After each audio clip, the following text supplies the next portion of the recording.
Nancy. I said, let's cover up those names, please, for tonight's game. Let's take those names off the back. Yeah, but then you don't know who you're passing to. Yeah, they do. They know who's exactly that guy who they over are. there? Let's take the names off the back. CT18, Let's see what you can do. CT18. We have anybody on the text line wanting to check in with Andrew Salciunas, Andrew DeCecco, after I tell you that you're listening to WPN and WPN HD1 Burlington, Philadelphia, Beasley Media Group station that broadcasts live from the Comcast Business Studio, which powers possibilities. Yeah, we got no name on this one, but it says the Eagles were so good last year, nobody could even compete with them. This year, it seems like the Rams and the Commanders are getting better, while the Eagles have gotten worse. In free agency in the offseason, losing CJ, GJ, Slay, Gainwell, Becton, Kellen Moore on top of all that. Do you fear the Eagles are going down to their level and the other teams are going up in level a little bit? It's way too early to make that determination. You know, anybody who wins the offseason, I think that history will show you that it doesn't necessarily correlate with regular season or postseason success next season. I think the Eagles are far from done. This is not a finished product. The games don't count until September, so be mindful of that. They're still gonna make some tinkering. There'll be some alterations to the roster, and Howie Roseman has knocked it out of the park the last few drafts, so I can't wait to see what the Eagles do there as well. The Eagles are still the head of the class. Don't worry about that. Yeah, this is a Flyers and Sixers and Phillies problem more than it is an Eagles problem. Normally, we're used to having like one of the two winter sports be more competitive than they are right now to kind of give us something to like take our mind off of what's going on with the NFL. Right now, I feel like everyone's so laser focused. They're fixated on it. And rightfully so. You got the Super Bowl champions in this city, but you got to give it a little bit more time than March 20th. Yeah, is that fair?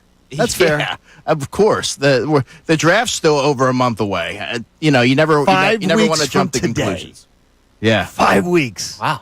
Well, you think it's long? No, that feels shorter. Yeah, because we had a parade on Valentine's Day. That's true. We do also have breaking news, though. Uh-oh. Now, breaking sports news from 97.5 The Fanatic and 97.5thefanatic.com. I have a feeling that Connor may want a moment of silence. I think John's going to like this one a little bit. According to Matt Gelb and Todd Zalecki, Garrett Stubbs has been optioned to AAA. Good. Yeah, I mean, yeah. That was 100% a thing for months now. DJ AAA is now in AAA. Marchand, there you go. Step on up. It had to be. Garrett Stubbs had a minor league option. Rafael Marchand did not. If they were not going to put Marchand on the opening day roster, he would have gone to waivers. And Marchand would have been picked up. They would have lost Marchand. Yeah, and then you have Garrett Stubbs with nobody behind him. Here's the thing that's nice about this, right? If Marchand works out, great. If not, well, you have a guy in AAA now that you can call up that's very familiar with this rotation. You may see Garrett Stubbs at some point this year, but this isn't so much. It is a little bit to the detriment of Garrett Stubbs' ability to hit at the major league level. That's why he's down there. But this is more so a logistics decision that had to be made. That if you've been watching things for months, this was how they were 100% going to go. I got to tell you, I think Marchand could do anything he could do at the plate if given the opportunity. Oh, way more at the plate. So that's what I mean. So I'm like, it's like they had to make this move. Now he just has to stay healthy. The vibes are going to be different. Yeah, well, I was going to say, who's going to vibes? I guarantee if the Phillies are like 7-12, someone's going to say, "Well, we don't have Garrett Stubbs." I don't think they can playlist. The vibes. I've heard enough of crap about the vibes to last me a lifetime. You know what wins? You know what this is? The Dodgers. Good players. The Dodgers clubhouse is considered robotic by the Dodgers media. They're like robotic. They go each in their separate ways. You know what they are? They're freaking great because they're baseball players. You don't need to have it doesn't have to be a clown show. Yeah, well, it just make teams have a good time. They're not a clown show. No, but it doesn't have to be. Make it a clown show. And the vibes thing, the idea of having a tight locker room has been important to the way the Philadelphia Phillies have tackled regular seasons. I'm not saying they can't do that without Garrett Stubbs, but I guarantee you there are guys in the locker room that are sad to see him not be with the team. Well, of course, because he's a good dude. Right, exactly. But it's about winning baseball games. It's about being the best team he can be. Yeah, but he's not the glue. Let's not act like he's the glue holding the team together. No. People do, though. Does he come up for September call-ups to get the vibes ready for October? I think he'll be up before September call-ups. He'll be around. Of course, because Marchand. You think Marchand's going to get hurt? I don't think his track record would show you that. Or JT. JT. That's what I wonder about. I say to you right now, Connor, as the host of the Locked On Phillies podcast, which you should subscribe to. I do. I don't listen every day, but I do enjoy it. What would be the number of starts at catcher? What's the breakdown now that we've got a legitimate backup catcher? I think the number that you're looking to hit is 40 for Rafael Marchand. That's fair. That's good. Do you see him being attached to one of the starters as the catcher? That's a where tough he would question get to answer. where he would get an every fifth day for JT is guaranteed to be off.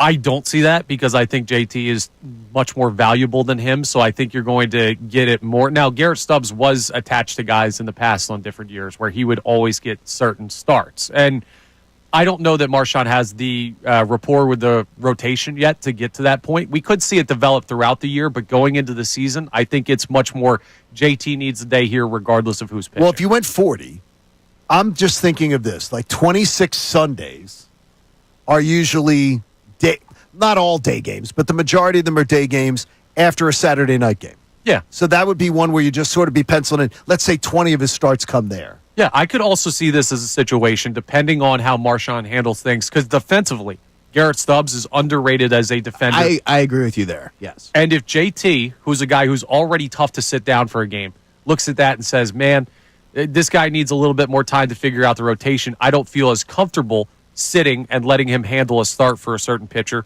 I could see JT wanting to be out there more defensively with Marshawn behind him, but that's on Thompson and the organization to say, hey, you need to take a day. We've got to trust the kid. We got to give him a chance. Matt in Havertown checks in and says, do the Iron Pigs have a pool for him to jump in? I'll still never forget. I'll never get over that you watched a stupid moron from the Braves literally taunt the Phillies and talk and give that locker room buzz, and then up 2-0 on the Diamondbacks. Who had to run their mouth? DJ AAA. He had to be the one to run his mouth. Oh, we're jumping in that pool out there.